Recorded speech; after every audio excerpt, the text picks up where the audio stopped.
We're in the Alps in Val d'Aosta, and we're going to talk about animals. We're going to talk about wasps, we're going to talk about hawks, and we're going to talk about donkeys. But animals a little bit special. These are robots. Robots which are here to help people in difficulty in hostile environments. All this is part of a European project, a project called SHERPA. Hawk, take off.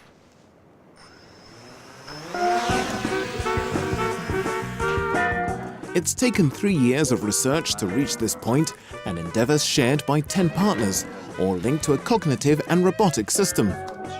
Heading the SHERPA project is Professor Lorenzo Marconi from the University of Bologna.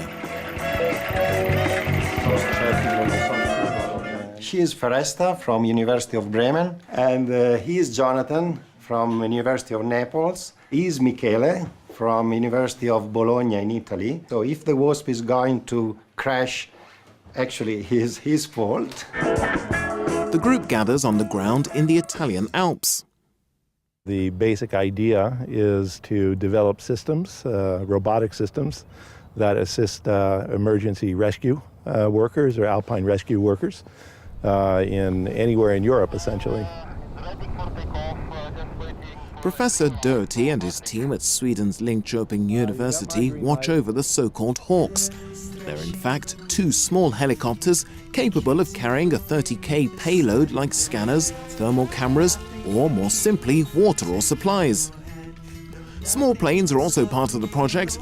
On this day, strong winds were providing a tough test. All this under the watchful eye of emergency aid workers. One of the biggest problems is search operations for hikers or mushroom pickers, all these people who get lost in the wild, and their recovery requires a major deployment of rescuers and resources. So being able to intervene with technical support is something that will help a lot. Go ahead. Go backwards. Hook now, land. It gives us the possibility to continue searches during the night, for example, or when visibility is very bad. When a helicopter can't fly, a drone can.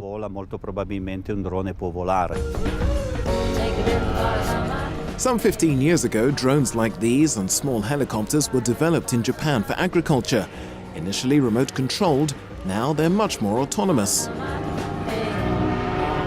These systems aren't really commanded by humans. So the human sets up the mission and basically would point to kind of a region and says, this is an interesting region and we really want a model. And you more or less press a button and the system automatically generates motion plans, to scan an area.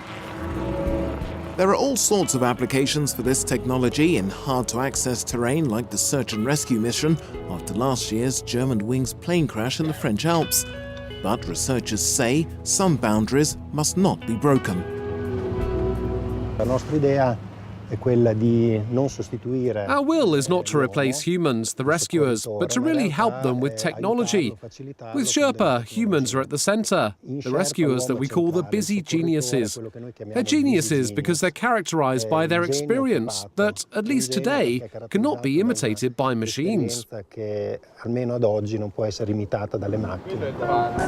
SHERPA is also being used to help drones that need replenishing.